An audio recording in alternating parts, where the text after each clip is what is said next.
Hello എല്ലാവർക്കും നമസ്കാരം. Welcome to my YouTube channel cloth by rose.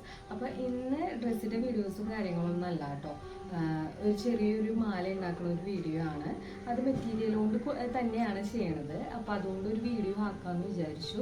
കാരണം നമുക്ക് ഉപകാരപ്പെടുന്ന എന്നാൽ നമുക്ക് വേസ്റ്റായി പോകുന്ന മെറ്റീരിയൽ കൊണ്ടാണ്.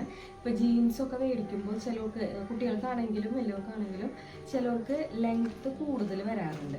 അപ്പോൾ നമ്മൾ കട്ട് ചെയ്ത് കളയാണ് ചെയ്യുക. അതിൻ്റെ ലെങ്ത്ത് കുറയ്ക്കാൻ വേണ്ടിയിട്ട് നമ്മൾ കട്ട് ചെയ്ത് കളയും. അപ്പം അങ്ങനെ ബാലൻസ് നമുക്ക് ജീൻസിൻ്റെ മെറ്റീരിയൽ അല്ലെങ്കിൽ ഡെനിമിൻ്റെ സ്കേർട്ട് കാര്യങ്ങളൊക്കെ മേടിക്കുമ്പോൾ അതിൻ്റെ ബാലൻസ് മെറ്റീരിയൽ കിട്ടണ ഒരു സാഹചര്യം വന്നു കഴിഞ്ഞാൽ നിങ്ങൾക്ക് ഇതുപോലത്തെ ഒരു ചെയിൻ ഉണ്ടാക്കിയെടുക്കാൻ പറ്റും.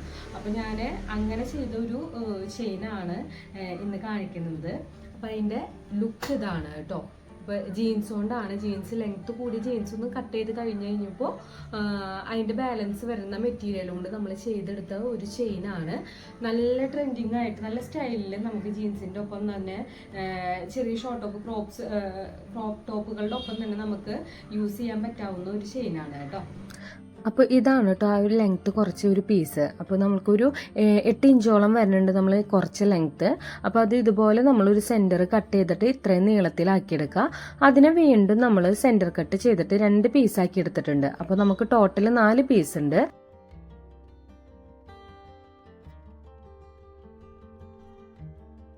ഞാൻ ആദ്യം ഒരു 1.5 ഇഞ്ച് മാർക്ക് ചെയ്തിട്ടാണ് ഇത് കട്ട് ചെയ്തെടുത്തത്. പക്ഷെ എന്നാൽ ഞാൻ ചെയ്തു വന്നപ്പോൾ ഒരു ട്രയൽ ഞാൻ നോക്കി കഴിഞ്ഞപ്പോൾ ആ ഒരു 1.5 ഇഞ്ച് നല്ല ലെങ്ത്തോട് കൂടിയിട്ടാണ് വന്നത്.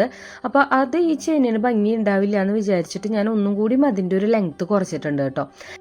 അപ്പോൾ കട്ട് ചെയ്ത് കഴിഞ്ഞാൽ അരികൊക്കെ നമ്മൾ നൂല് പൊന്തി പോരാതിരിക്കാനായിട്ട് നമ്മളൊരു ലൈറ്റർ വെച്ചിട്ട് ഇതുപോലെ നമ്മളൊന്ന് ഫ്ലെയിം ചെയ്ത് കൊടുക്കണം. സ്റ്റിച്ചിങ് വരുന്നതിനേക്കാളും ഒരു ഫിനിഷിങ് നമ്മളിങ്ങനെ ഫ്ലെയിം ചെയ്ത് കൊടുക്കണതായിരുന്നു കേട്ടോ.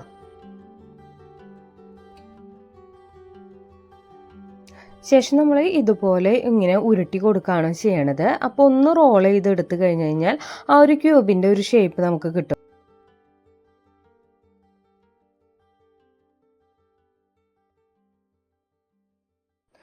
ഇതുപോലെ നമ്മൾ റോൾ ചെയ്ത് കഴിഞ്ഞിട്ട് അതിൻ്റെ എൻഡ് ഒന്ന് മടക്കിയിട്ട് തുന്നാണ് ചെയ്യണത്. അപ്പോൾ ഉള്ളിലോട്ട് നമ്മൾ വിസിബിൾ ആവാത്ത തരത്തിൽ ഒന്ന് തുന്നിയെടുക്കുക. അത് 2 നൂലിട്ടിട്ട് തുന്നിയാലും മതിയാവും, കട്ടി കൂട്ടണ്ട. കാരണം നമ്മൾക്ക് തുന്നുമ്പോൾ ആ നൂല് പുറത്ത് കണ്ടാലും അതൊരു വൃത്തികേടാണ്. അപ്പോൾ നമ്മൾ സൂചി നൂലുകൊണ്ട് സാധാരണ ഹെമ്മ ചെയ്യണ രീതിയിൽ എന്നാൽ ഒന്ന് അധികം പുറത്തോട്ട് വിസിബിൾ ആവാത്ത തരത്തിൽ ഒന്ന് ഇതുപോലെ നമ്മൾ തുന്നിയെടുക്കുക. അപ്പോൾ നമ്മളുടെ ആവശ്യാനുസരണത്തിനുള്ള ക്യൂബ്സ് ഇതുപോലെ നമ്മൾ ക്രിയേറ്റ് ചെയ്തെടുക്കാം. ഇനി നമ്മളുടെ ഈ ക്രിയേറ്റ് ചെയ്ത ക്യൂബ്സും മുത്തുകളും തമ്മിൽ കോർത്തെടുക്കുകയാണ് ചെയ്യണത്. അപ്പോൾ ഞാൻ ഇതുപോലത്തെ ടങ്കീസ് നൂലാണ് എടുത്തേണത്. അപ്പോൾ വളരെ നാരോ ആയിട്ടുള്ള ടങ്കീസ് നൂലാണ്. അതുപോലെ തന്നെ ഞാൻ ഇതിൻ്റെ ഒരു മുത്തുകളും എടുത്തിട്ടുണ്ട്. അപ്പോൾ നമ്മളുടെ ഇഷ്ടാനുസരണം എങ്ങനെയാണെന്ന് വെച്ച് കഴിഞ്ഞാൽ ഞാൻ ഒന്ന് ഇടവിട്ടിട്ടാണ് മുത്തും ഈ ഒരു ക്യൂബ്സും കോർത്തെടുത്തിട്ടാണ് ഞാൻ ചെയ്തേണത്. ടങ്കീസ് 2 ഇഴയിലാണ് കേട്ടോ എടുത്തത്. അപ്പോൾ സ്റ്റാർട്ടിങ് തന്നെ ഞാനൊരു ബ്ലാക്ക് മുത്തൊരു 10 കൊടുത്തിട്ടുണ്ട്. അപ്പോൾ ഞാനതിൻ്റെ വീഡിയോ എടുക്കാൻ വിട്ടുപോയതാണ്. അതിനുശേഷം നമ്മൾ ആ ഒരു ക്യൂബ്സും മുത്തുകളും തമ്മിൽ കോർക്കാണ് ചെയ്യണത്.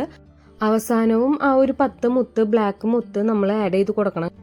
കാരണം ആ ഒരു ക്യൂബ്സ് ആണെങ്കിലും ആ ഒരു മുത്താണെങ്കിലും അതിൻ്റെ ഹോൾസിൽ കൂടെ നമ്മുടെ ആ ഒരു കെട്ട് കടന്നു പോകാനുള്ളൊരു ചാൻസ് ഉണ്ട്. അപ്പോൾ ചെറിയ മുത്തുകൾ നമ്മൾ സ്റ്റാർട്ടിങ് ഇട്ടിട്ട് വേണം നമ്മളത് ഫിനിഷ് ചെയ്തെടുക്കാൻ. അപ്പോൾ സ്റ്റാർട്ടിങ് ഇട്ട പോലെ തന്നെ എൻഡിലും നമ്മൾ ആ ഒരു മുത്തുകൾ ഒരു 10 വീതം ഇട്ട് കൊടുക്കണം. ഏറ്റവും അവസാനം നമ്മൾ ഇടാനുള്ള ഒരു ലൂപ്പ് ഇടാണ് ചെയ്യണത്. അത് ഞാൻ റെഡിമെയ്ഡ് മേടിക്കുകയാണ് ചെയ്തത്. അപ്പോൾ ബാക്കിൽ മുത്തുകൊണ്ട് അഡ്ജസ്റ്റ് ചെയ്യാൻ പറ്റാവുന്ന ടൈപ്പ് ചെയിൻ ടൈപ്പ് കിട്ടുവാണെങ്കിൽ നിങ്ങൾ അതുകൊണ്ടും യൂസ് ചെയ്യുക. അപ്പോൾ നമ്മളുടെ ഈ ഒരു ചെയിൻ്റെ ഫൈനൽ ലുക്ക് വരുന്നത് ഇതാണ് കേട്ടോ. ഇത്രയാണ് ഈ ഒരു ചെയിൻ ചെയ്തെടുക്കാനുള്ള ഒരു പ്രോസസ്സ്. അതിൻ്റെ സ്റ്റെപ്പും കാര്യങ്ങളൊക്കെ ഇത്രയാണ് വരുന്നത്. ഇപ്പോൾ നിങ്ങൾക്ക് നിങ്ങളുടെ കയ്യിൽ ഡെനിമിൻ്റെ ഈ ജീൻസിൻ്റെ മെറ്റീരിയൽ ഇല്ലെങ്കിൽ തന്നെ ടൈലറിംഗ് ഷോപ്പുകളൊക്കെ ഉണ്ടാവുമല്ലോ അടുത്ത പ്രദേശത്ത്. അപ്പോൾ അവിടെ ചെന്ന് ചോദിച്ചു കഴിഞ്ഞാൽ ഇതുപോലെയൊക്കെ ബാലൻസ് ഉണ്ടാവും കേട്ടോ. കാരണം അവിടെ കട്ട് ചെയ്ത് കുറയ്ക്കാൻ വേണ്ടി പ്രത്യേകിച്ച് മെൻസിൻ്റെ ടൈലറിംഗ് ഷോപ്പിലൊക്കെ ചെന്ന് ചോദിച്ചു കഴിഞ്ഞാൽ ഇങ്ങനത്തെ ജീൻസിൻ്റെ മെറ്റീരിയൽ കിട്ടാൻ ഒരു പാടുമില്ല. അപ്പോൾ നിങ്ങളൊക്കെ ചെയ്ത് നോക്കുക. ചെയ്ത് കഴിഞ്ഞിട്ട് കമൻറ്റ് ചെയ്യുക.